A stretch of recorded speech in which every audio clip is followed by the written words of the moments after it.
नमस्कार, स्वास्थ्य चर्चा में आप सभी का स्वागत है। मैं मौमिता बनर्जी। बारिश के मौसम में लोगों में एक अलग तरह का उत्साह देखने को मिलता है। गर्मी के बाद जब बरसात का मौसम आता है तो सावन की फुहार सभी को बहुत अच्छी लगती है। किसान जहां एक तरफ झूमने लगते हैं, वहीं लोगों में सावन की हरियाली को लेकर भी मन को झुमाने के लिए लोग उत्साहित रहते हैं। लेकिन इसी बारिश के मौसम में तरह तरह की बीमारियां भी दस्तक देती हैं। आज इन्हीं बीमारियों के बारे में हम स्टूडियो में चर्चा करेंगे। हमारे बीच स्टूडियो में उपस्थित हैं जानी मानी यूनानी चिकित्सक डॉक्टर तनवीर फातिमा जी। तनवीर जी, आपका बहुत बहुत स्वागत है हमारे स्टूडियो में। तनवीर जी, बारिश का मौसम यूँ तो बहुत मज़ा आता है लोगों को भीगने में, क्या क्या बीमारियां हो सकती है इस मौसम में? देखिए, बारिश के मौसम में जो है ना, जनरली लोगों को सांस की प्रॉब्लम हो जाती है, लूज मोशन, डायरिया वगैरह होता है, स्किन प्रॉब्लम होती है। तो ये सब चीज़ें जो हैं ये कॉमन हैं और इनको लोगों को चाहिए कि सावधानियां बरतना चाहिए। और जनरली जो होता है कि बारिश का मौसम आता है, हम भीग भी जाते हैं। तो अगर हम भीगते हैं तो हम उसके बाद अपने आप को नॉर्मल पानी से बदन को धुल लें, उसके बाद ड्रेस चेंज कर लें, तो हमें जी सर्दी, खांसी, बुखार, इन सब चीज़ों, वायरल फीवर, इन सब चीज़ों की जो प्रॉब्लम होती है उससे हम बचते हैं।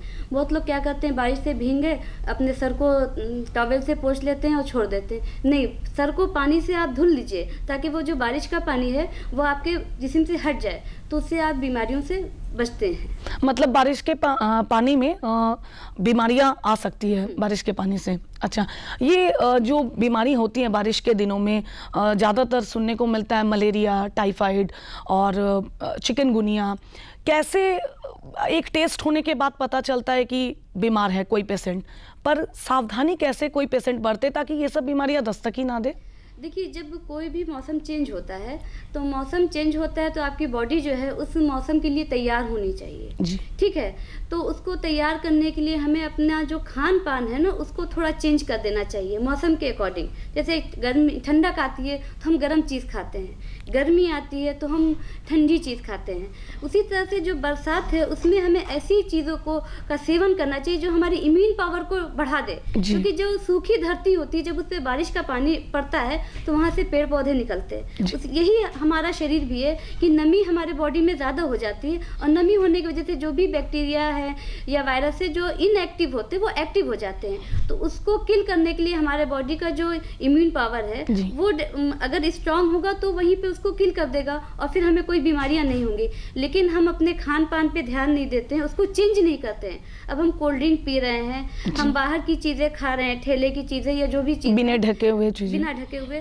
तो उससे क्या होता है कि वो इन्फेक्शन बढ़ जाता है हमारे बॉडी में और फिर हम बीमार हो जाते हैं। तो उससे हमें सावधानियां बरतना चाहिए इसके लिए। मैम, आपसे जानना चाहेंगे कि बारिश के दिनों में प्राय गांव में या शहरों में भी कई जगह पर जल जमाव होते हैं। जल जमाव के कारण मच्छरों का प्रकोप बढ़ना आम है।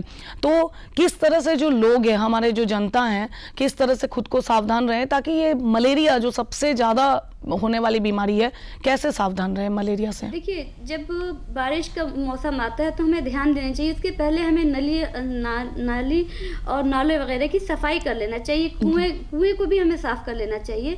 ब्लीचिंग पाउडर का छिड़काव कर लेना चाहिए। हर जगह ब्लीचिंग पाउडर डालना चाहिए। और कहीं अगर पानी जमता है तो एक तो जमने नहीं देना चाहिए। अगर जम रहा है तो उसके ऊपर ब्लीचिंग पाउडर है तो डाल दीजिए, नहीं तो किरासन तेल जिसको बोलते हैं वो है, उस पानी के ऊपर डाल दीजिए तो एक लेयर बन जाती है। और वो जो लेयर होती है वो मच्छर का जो लार्वा वगैरह होता है उसको डेवलप नहीं कर देता, वहीं किल कर देता है। तो फिर मच्छर का डेवलपमेंट नहीं होगा, वो नहीं बढ़ेंगे। और दूसरी चीज़ है कि मच्छरदानी का सेवन हमें करना चाहिए। आजकल तो गवर्नमेंट की तरफ से मेडिकेटेड मच्छरदानी आ गई हैं, लोगों को फ्री में दी जाती हैं।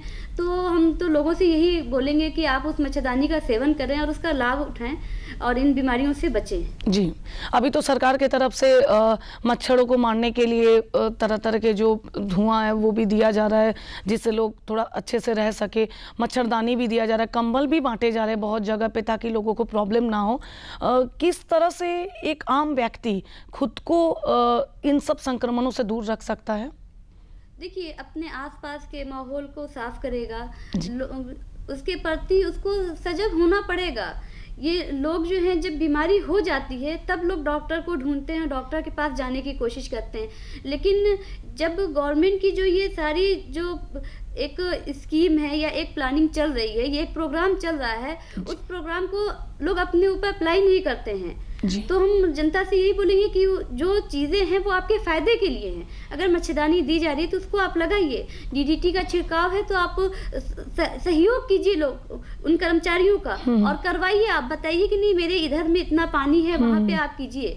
जहाँ पे गंदगी है, जहाँ पे गंदगी है आप बताइए लोगों को सहयोग। जो बाहर से जो लोग आ रहे हैं आपके पास करने के लिए, उन्हें नहीं मालूम है कि आपके पीछे में क्या गंदगी है, कहाँ पानी जमा है, लेकिन जब आप उनको बताओगे तो वो करेंगे। बिल्कुल, ठीक है। और एज ए यूनानी डॉक्टर सबसे बड़ी चीज़ होती है कि आप जब चेंज होता है मौसम, तो आपको अपनी जो डाइट होती है ना, डाइट प्लान कंप्लीट चेंज करना चाहिए। दो तरह की डाइट जो है, हम लोग बोलते हैं कि दो तरह की डाइट होती है, इसको दो कैटेगरी में बांट देते हैं। पहली कैटेगरी होती है जो नॉर्मल खाना हम खाते हैं, जो हमको एनर्जी देता है, डेली का जो वर्क है उसको प्रॉपर करता है। एक डाइट होती है जिसको कि हम ग़िज़ा और दवा दोनों बोलते हैं, जो दवा का भी काम करती है।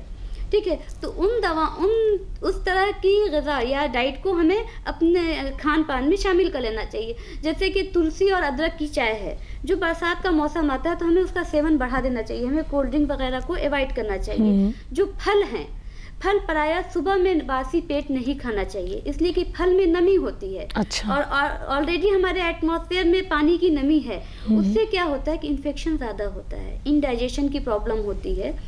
तो जब इंडाइजेशन रहेगा और कहीं हमारे अगर बॉडी में बैक्टीरिया वगैरह है तो पनपेंगे, जहाँ नमी होगी तो पनपेंगे तो हमें प्रॉब्लम, वो फिर प्रॉब्लम होना तो लाज़मी हमें है। फ्रूट्स वगैरह जो हैं उसको खाली पेट नहीं खाना चाहिए, जो कि हम गर्मी के दिनों में खा लेते हैं। तो हमें बरसात आने पर उसको अवॉइड करना चाहिए। ये सारी जानकारी भी पब्लिक के पास होनी चाहिए ताकि वो प्रिकॉशन करे। इलाज से बेहतर आपका प्रिकॉशन है। प्रिकॉशन करते हैं तो आप बीमारी की तरफ जाएंगे ही नहीं। बीमारी की तरफ जाएंगे नहीं, या तो फिर अगर चांस भी रहेगा तो वो ठीक होने का चांस रहेगा। यूनानी चिकित्सा पद्धति में मलेरिया या टाइफाइड ये सब तो वायरल है ये बरसात के मौसम का, क्या इसमें चिकित्सा पद्धति क्या है? देखिए, इसमें बहुत अच्छी दवाएं होती हैं, उन दवाओं को दिया जाता है। और सब जो ये फीवर है तो जनरली लोग क्या करते हैं कि फीवर होने के बाद मलेरिया में खास करके दूध का सेवन, कि दूध ताकत की चीज़ है। आम जनता के दिमाग में ये बना हुआ है कि दूध जो है वो बहुत ताकत की, लेकिन इसमें दूध को कंप्लीट बंद कर देना चाहिए। अच्छा। दूध से जो है ना बुखार बढ़ता है। ठंडे पानी का आप सेवन कीजिए, लेकिन ठंडे पानी का सेवन वो लोग करें जो लोग करते हुए आ रहे हैं। अब जो लोग ठंडे पानी का सेवन, बहुत लोग ठंडा पानी नहीं पीते, फ्रिज का पानी नहीं पीते, कभी पीते ही नहीं, तो उनको हमें नहीं पिलाना चाहिए, क्योंकि वो फिर उसकी बॉडी उसको एक्सेप्ट नहीं करेगी और बीमारी बढ़ जाएगा। उसके अलावा जो है दवाएं हैं, उन दवाओं का सेवन करना चाहिए।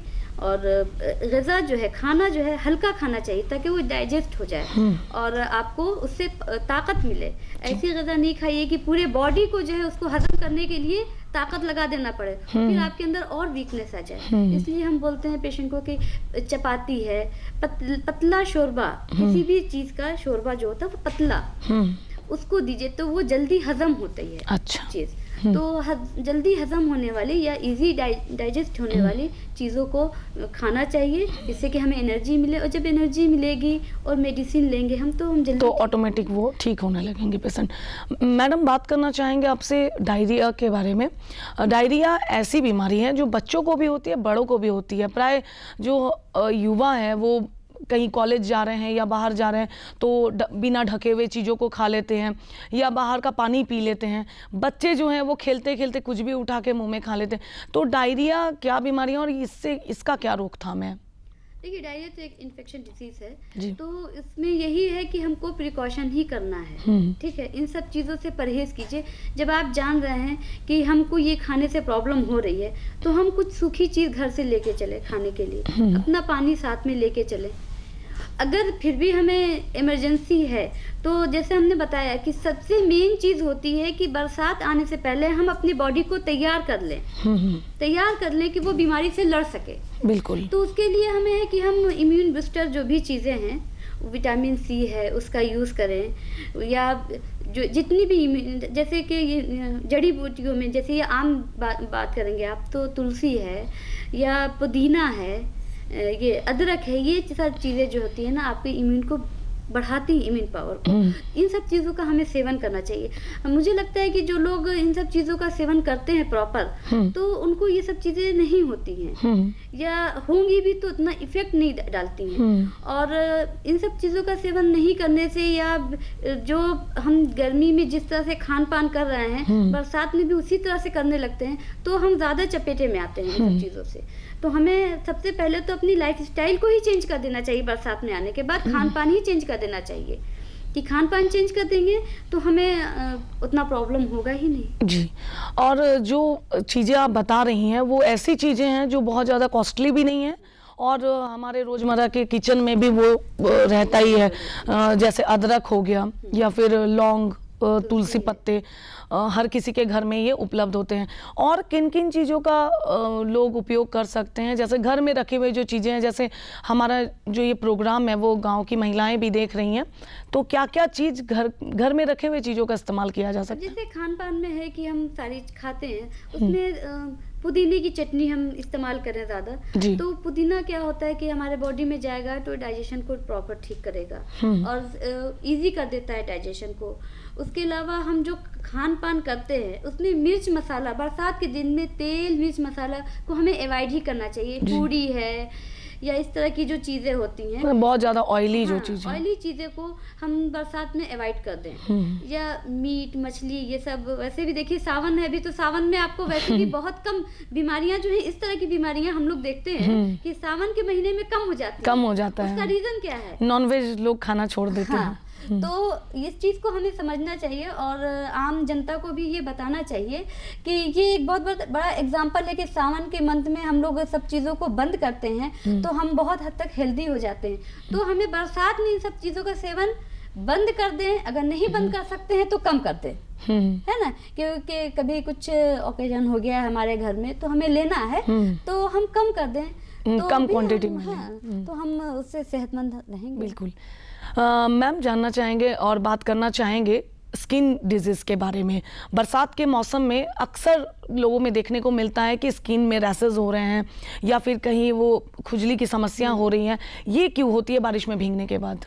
देखिए, बारिश का जो पानी होता है उसमें कहीं ना कहीं तो कुछ ना कुछ बैक्टीरिया होते हैं तो, और जनरली हमारे जो गांव देहात है यहाँ पे कुआं और तालाब का यूज़ लोग बहुत करते हैं जी। और जिसकी वजह से क्या होता है, कुआं से तो उतना प्रॉब्लम नहीं होती। कुआं में जनरली लोग ब्लीच डाल के उसको साफ कर लेते हैं और पानी निकाला और निकाल के नहा लिया। लेकिन तालाब में डूब के नहाते हैं, उसके अंदर जाके नहाते हैं, तो वो इन्फेक्शन बहुत तेजी से फैलता है पानी के जरिए एक दूसरे से। तो अवॉइड, बरसात के दिनों में तालाब के पानी से नहाने से अवॉइड करना चाहिए। इसीलिए देखिए, ऊपर वाला कुछ सिस्टम जो ऐसा है वो हमारे फायदे के लिए रखता है। अक्सर तालाबों में जोंक, लीच जो होती है ना, वो होती है और लोगों को चिपक जाती है। बरसात में लीच ज्यादा होती है और जहाँ तक हमारी पैथी में, यूनानी में, लीच से जो है ना स्किन डिसीज का प्रॉपर ट्रीटमेंट किया जाता है। अच्छा। तो वो क्यों किया जाता है कि ब्लड प्यूरिफायर होती है, आपके बॉडी के जो गंदे खून हैं तो उसको वो खींच लेती है और आपकी बॉडी डिटॉक्सिफाई हो जाती है। तो अक्सर बहुत से तालाबों में आप देखिएगा कि लीच होती है, वो लीच चिपक जाती है। तो जिन तालाबों में लीच होती है ना, उन तालाबों में लोगों को नहाने से उतना प्रॉब्लम नहीं होती है, बीमारी का खतरा कम कम हो जाता है। और जिन तालाबों में इस तरह का नहीं है, सिर्फ तालाब है, तो उसमें लोगों को इन्फेक्शन होते हैं। बहुत से पेशेंट आते हैं तो मेरा पहला सवाल यही होता है कि कहाँ नहाते हो, तो वो बताते हैं कि हम तालाब में नहाते हैं। तो हम बोलते हैं कि तालाब में नहाना बंद कर दो बरसात में, तो वो ठीक हो जाते हैं। और नीम का तेल है या और इस तरह की चीज़ें हैं। नारियल के तेल में कपूर मिला के पेशेंट को बोलते हैं कि कपूर जो होता है उसको नारियल के तेल में मिला के रख लो और उसको बॉडी में लगाओ, तो वो भी बहुत अच्छा काम करता है। क्योंकि जो एक आम जनता होती है उसके पास सोर्स ऑफ इनकम देखिए तो बहुत नहीं होता है, और जिसकी वजह से वो बिल्कुल, अगर डॉक्टर के पास नहीं जाना है तो वो खुजली कर रहा है और स्किन को डैमेज कर रहा है, बहुत ज्यादा बढ़ाता जाता है। तो उसको सिंपल आप बोल दीजिए कि नारियल तेल में आप कपूर मिला के रखो, नहाने के बाद उसको लगा लो, तो बहुत अच्छा रिजल्ट देता है वो। जी। और ये स्किन उसके को लिए मॉइस्चर भी हाँ, करता है। मॉइस्चर करता है, उसके लिए कॉस्टली नहीं होता। और मैम जो साधारण लोग होते हैं, जो मिडिल क्लास लोग होते हैं, अगर घर में 15 लोग हैं, 10 लोग हैं, तो जो टॉवल है या फिर साबुन है, उसका इस्तेमाल एक साथ सभी लोग करते हैं, तो इनके लिए आप क्या कहना चाहेंगी? इनको हम यही बोलेंगे कि अगर आप कर रहे हैं तो ठीक है, लेकिन अगर परिवार में किसी को होता है तो जी। उसका एटलीस्ट हटा दीजिए, सब चीज़ अलग कर जी। दीजिए। ऐसे तो सबको अपना पर्सनली अलग अलग यूज़ करना चाहिए, लेकिन ऐसा लोगों की जेब अलाउ नहीं करती है, तो आप एटलीस्ट उस आदमी का जो है साबुन और टॉवल इसको किनारे कर दीजिए कि वो अपना यूज़ करे, क्योंकि इसके बीच जो है वो बहुत ज़्यादा कांटेक्ट से फैलती है, एक दूसरे के कांटेक्ट से। तो ऐसे लोगों का कपड़ा भी हम लोग बोलते हैं कि कपड़े को भी अलग धुलो, सबके साथ मिला के कपड़ा नहीं धुलो, तो उससे भी इन्फेक्शन बढ़ता है। जो पेशेंट है उनके कपड़े को अलग कर करो, दिया तो जाए। बाकी सबका आप एक साथ करो। और एक सबसे बड़ी समस्या है बारिश के मौसम में बाल हेयर फॉल होना, बाल झड़ना, तो ये क्यों होता है और इसमें कैसे यूनानी चिकित्सा में क्या इसका इलाज हो सकता है? देखिए, बाल जो है, पहले तो हमें ये समझना चाहिए कि पेड़ का भी पत्ता साल में एक बार झड़ता जी। है ना। उसी तरह बाल जो है वो एक बार झड़ता है, वो लगभग बरसात का ही मौसम होता है। जी। तो बाल झड़ना कोई प्रॉब्लम नहीं, बाल झड़ेगा नहीं तो नया निकलेगा नहीं। जी। लेकिन हमें ये ध्यान देना चाहिए कि बाल झड़ रहा है तो उसके साथ और कोई प्रॉब्लम तो नहीं है, सर में ईचिंग तो नहीं हो रही है, डेंड्रफ तो नहीं हो रहा है, या जहाँ से बाल झड़ रहा है जी। वहाँ बाल निकल रहा है कि नहीं। अगर बाल गिर रहा है और साथ में बाल आ रहा है तब तो कोई प्रॉब्लम नहीं है। आप बाल को सुखा के रखिए, गीला नहीं रखिए, ठीक है। बाल सूखा हुआ रहना चाहिए, प्रॉपर उसमें ऑयलिंग होनी चाहिए। ऑयल भी आप लगाइए तो हल्का सा गुनगुना करके लगाइए, ताकि उसमें जो उसकी जो नमी है वो नमी को सोख ले, वहाँ पे इन्फेक्शन नहीं हो पाएगा। और दूसरी चीज़ है कि बाल की एक्सरसाइज कीजिए, बाल में प्रॉपर कंघी कीजिए। कंघी करने से वहाँ का ब्लड सर्कुलेशन बढ़ेगा, तो जो बाल गिर रहे हैं वो गिरेंगे और नए बाल वहाँ से आ जाएंगे। मैम, आपसे जानना चाहेंगे कि जैसे हम लोगों ने बात किया कि बारिश के मौसम आते ही वायरल फीवर या मलेरिया या टाइफाइड होते हैं, तो हमारे जो दर्शक टीवी पे अभी देख रहे हैं, तो मैं चाहूँगी कि आप ऐसे कुछ दवाइयों का नाम या तो फिर ऐसे जो चीज़ें जो घर में आसानी से उपलब्ध हो सकती हैं, ऐसे चीज़ों का नाम बताइए जो हमारे दर्शक टीवी पे देख रहे हैं तो वो लिख सके कि ये इस्तेमाल करने से वो इन सब बीमारियों से दूर रह सकेंगे। देखिए, जहाँ तक मौसम में होती है बीमारियाँ ये सब, तो हम लोगों से यही अनुरोध करेंगे कि आप जो है सीधे गवर्नमेंट हॉस्पिटल में जाइए, जहाँ आपको सारी फैसिलिटी अवेलेबल है। बिल्कुल। आप वहाँ जाइए, आपको वहाँ मलेरिया का टेस्ट होगा, टेस्ट के बाद से वो आपको प्रॉपर दवा देंगे। इधर उधर से दवा मत खरीदिए। जब भी आपको इस तरह का डाउट हो कि हमको बुखार हो रहा है और बुखार लंबा जा रहा है या ठंडा दे के बुखार आ रहा है और पसीने के साथ उतर रहा है, तो आप इधर उधर से कभी दवा नहीं खाइए, क्योंकि उसका जो साइड इफेक्ट है ना वो आपके बॉडी में ज़्यादा हो जाता है। आप जब भी जाइए एक अच्छे क्वालिफाइड डॉक्टर के पास जाइए। अगर आपकी जेब अलाउ नहीं करती है कि हम किसी डॉक्टर्स के पास जाएं और इतना पैसा, तो आप गवर्नमेंट हॉस्पिटल किसी भी CHC या PHC लेवल पे चले जाइए, वहाँ पे आपका प्रॉपर ट्रीटमेंट हो जाएगा जी। ठीक है।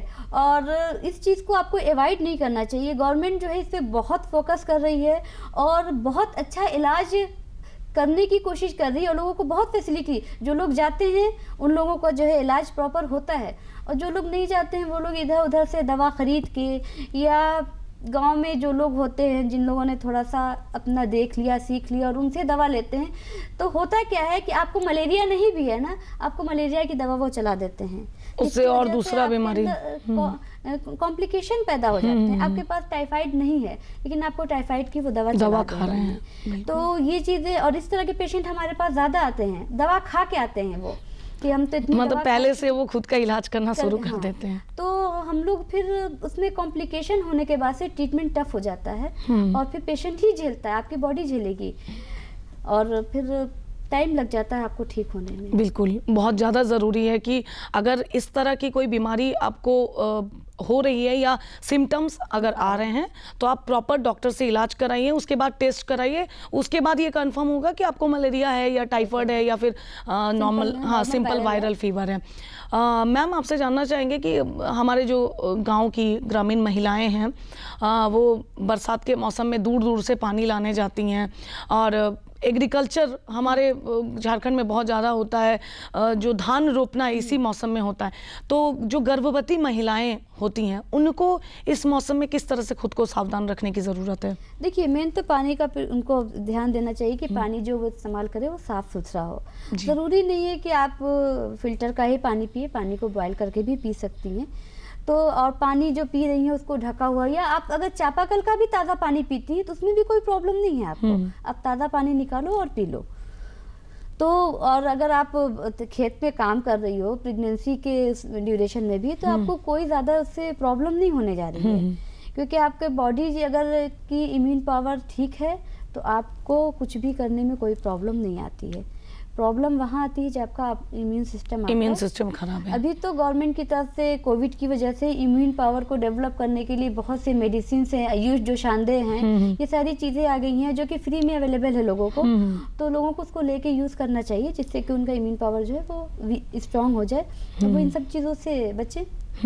और जो इस तरह के घोल है जिसमें कोरोना के टाइम पे काढ़ा बनाकर पीने के लिए कहा गया था, जिसमें अदरक, गुड़ या फिर लौंग, इलायची, तेजपत्ता ये सब देकर, ये अभी इस मौसम में लोग पी सकते हैं? आराम से इसकी चाय बना के पिए। अच्छा। और दूसरी चीज़ है कि सांस के बहुत से जिनका लंग्स वीक होता है, या कोविड की वजह से जिनका लंग्स वीक हो गया है, तो कभी कभी प्रॉब्लम होती है लोगों को सांस लेने में, या खांसी हो जाती है, तो उनको हम बोलते हैं कि आप कुछ मत कीजिए, आपके पास कुछ नहीं है, आप कुछ नहीं कीजिए, आप अजवाइन ले लीजिए, कपूर ले लीजिए, पुदीना ले लीजिए, और तीनों की एक पोटली बना करके पानी में डाल दीजिए, उसको बॉयल करके उसकी स्टीम लीजिए।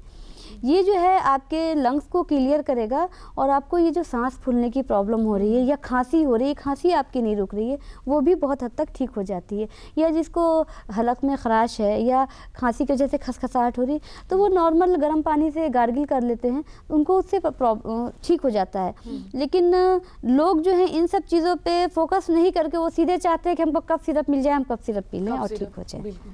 जो कि कोविड में तो ये बहुत ज़्यादा देखने को मिल रहा है कि जिनको कोविड हुआ था 2020 में या 21 में, बरसात के मौसम में या कोई भी मौसम जब नया नया दस्तक देता है, तो उनमें कुछ इस तरह की प्रॉब्लम आ रही है, तो उनको हम लोग यही बोलते हैं, और इससे बहुत अच्छा रिजल्ट है।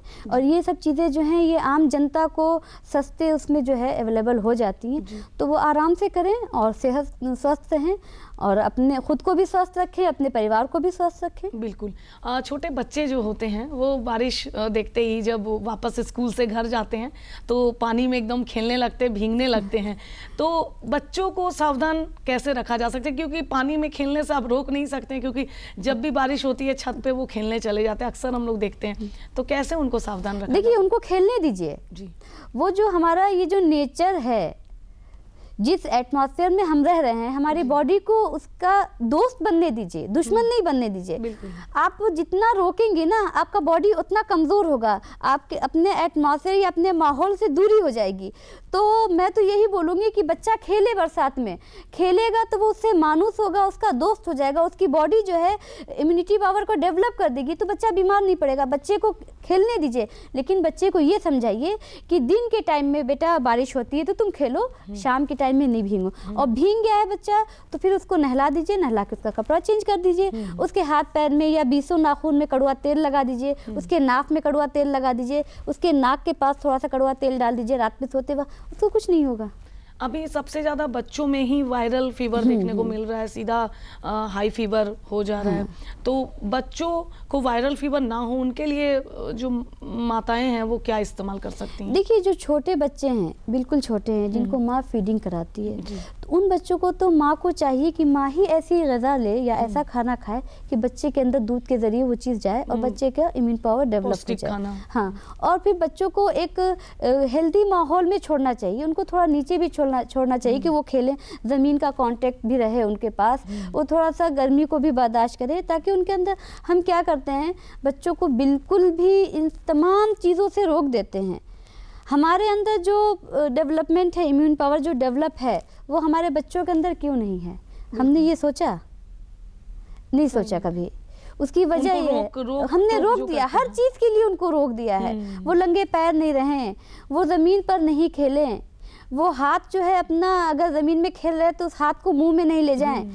तो ये सारी चीज़ें जो होती हैं ना, ये धीरे धीरे बॉडी के इम्यून पावर को डेवलप करती हैं और हमारा बच्चा जो है वो स्वस्थ रहता है। हमने शुरू से ही बच्चे के अंदर उस चीज़ को डेवलप करने ही नहीं दिया। जैसे ज़मीन में घास निकलती है और हम छोड़ देते हैं तो वो झाड़ी बन जाती है, ठीक है, और हमने वहीं से उसको उखाड़ना शुरू कर दिया तो वो तो चटियल मैदान रहेगा, कहीं वहाँ पे तो हरियाली नहीं दिखेगी। तो ऐसे ही तो हमारा शरीर है, हमारे बच्चे का शरीर है। हम इम्यून पावर डेवलप करने के लिए उसको टाइम ही नहीं देते हैं कि बॉडी इम्यून पावर को डेवलप करे, तो बच्चा बीमार पड़ता है। बिल्कुल, बहुत ज़रूरी है कि बच्चों को खेलने दे, उन्हें खेलने से ना रोके, खेलने से नहीं रोके, उन्हें पूरा खेलने दे। और जब वो खेलेंगे, कहा ही जाता है, हम लोग बोलते हैं बच्चों को खूब खाओ, खूब खेलो, खूब पढ़ो। बिल्कुल, ये बहुत है ना, ज़रूरी ये है। बहुत ज़रूरी है। हम बच्चों को बिल्कुल 2 साल 2.5 साल में इतना फोकस कर देते हैं ना कि पढ़ो, बिल्कुल नहीं पढ़ो नहीं, तुम खूब खेलो, खूब खाओ। जब खूब खाओगे, खूब खेलोगे ना, तो तुम खूब पढ़ोगे ही। बिल्कुल। तो इस चीज़ पे हमें ध्यान, बच्चों को पढ़ना तो सबको है और पढ़ाई तो सबको करना ही है, वो तो ज़रूरी है। बट जब हमारा शरीर स्वस्थ रहेगा, हमारा ब्रेन स्वस्थ रहेगा, तब तो हम कुछ कर पाएंगे। जब वही 2 चीज़ नहीं स्वस्थ रह पाएंगे तो हम क्या कर पाएंगे। ये हम लोग कहावत भी एक सुनते हैं कि खेलोगे कूदोगे बनोगे पहलवान, हाँ, पढ़ोगे लिखोगे बनोगे महान। बिल्कुल, महान। तो बहुत पहले ज़रूरी है ये। पहलवान बनेंगे तब तो नवाब बनेंगे। बिल्कुल, बहुत ज़्यादा ज़रूरी है। मैम, आपसे जानना चाहेंगे, क्योंकि अब तो वक्त हो चला है, कार्यक्रम में हम लोग एंडिंग पार्ट में हैं, तो हमारे दर्शकों को आप बारिश के मौसम में खेले कूदे, जो लेडीज़ हैं, जो जेंट्स हैं, वो भी बारिश के मौसम में जो सावन की फुहार का जो मज़ा है वो भी ले, लेकिन सावधानी के साथ कैसे ले, आप जाते जाते थोड़ा बता दीजिए। वही है कि आप लीजिए, उसके बाद नहा लीजिए, कपड़े चेंज कर लीजिए, थोड़ा सा कड़वा तेल लगा लीजिए रात में सोते वक्त नाखून में, नाफ में, नाक के पास। तो उससे क्या होता है कि ठंडक का असर जो होता है वो नहीं होता है। और ध्यान रहना चाहिए कि शाम के टाइम में पानी में भीगने से अवॉइड करना चाहिए, क्योंकि लोग अक्सर शाम के टाइम में भीग जाते हैं। लोगों को नहीं समझ में आता है कि दिन में तो बारिश नहीं हुई, शाम में बारिश हुई, चलो शाम में भीग जाए। नहीं, शाम में अवॉइड करना चाहिए लोगों को। उसके अलावा अदरक और इसका जो है दालचीनी, अदरक, तुलसी, इसका काढ़ा बना के पिए। अगर बहुत लोग को काढ़ा नहीं पसंद पड़ता है तो हम बोलते हैं कि दालचीनी, अदरक और इसको जो है बॉयल कर लीजिए। बॉयल करने के बाद इसके पानी को छान लीजिए और फिर जैसे प्लेन टी बनाते हो आप, उस वैसे चाय बना के आप पी लो। ठीक है, तो बहुत बहुत धन्यवाद मैम, आप हमारे स्टूडियो में आई, आपने इतनी अच्छी जानकारी दी। आशा करती हूँ कि हमारे जो दर्शक हैं, जो कार्यक्रम को देख रहे हैं, उनको भी समझ में आ गया कि पहले ही आपको भाग दौड़ नहीं करना है डॉक्टरों के पास। आपको सबसे पहले खुद को सुरक्षित रखना है, अच्छा पौष्टिक खाना खाना है, कोशिश करें कि खाना को ढक के रखें। और दूसरी सबसे बड़ी चीज़ है कि अगर आपके घर या घर के आसपास जल का जमाव हो रहा है तो कृपया करके उस जल को हटाएं और बारिश के मौसम में बारिश का मज़ा लें, लेकिन पूरी तरह से सावधानी के साथ ले, ताकि आपको बीमारी हो ही ना। तो चलिए, बहुत बहुत शुक्रिया करना चाहूँगी मैम आपका। फिर से हम लोग मिलेंगे एक नेक्स्ट किसी प्रोग्राम में। बहुत बहुत शुक्रिया आप सभी का, धन्यवाद।